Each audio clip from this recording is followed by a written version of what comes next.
Hey guys, Danny Johnson here, and I had a friend ask what's involved in adding a GT hood scoop to a V6. So basically the V6 hood looks like this. There's no holes in it other than where the fake little honeycomb would be for the little vent in the front. As for the GT hood, it does actually have holes drilled where the hood scoop will mount. And so if you go around, you'll see them here. It'd be kind of hard. I think there are templates for that available on the internet if you want to look them up. So it is a combination of studs, and as you can also see where the double-sided sticky tape had been is what holds the hood scoop on. And under the hood, you're going to find, the hood blanket, of course, that you're going to have to take off. It also has the connection for the ground that you'll see here.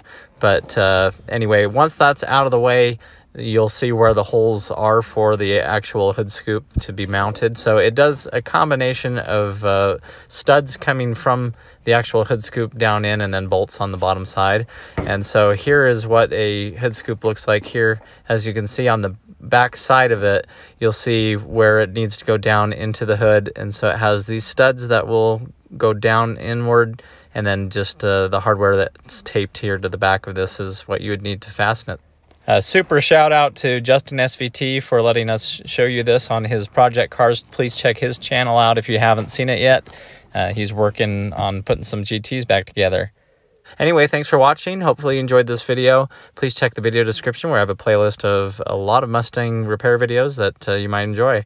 If you're new to the channel, feel free to subscribe. Thanks, guys.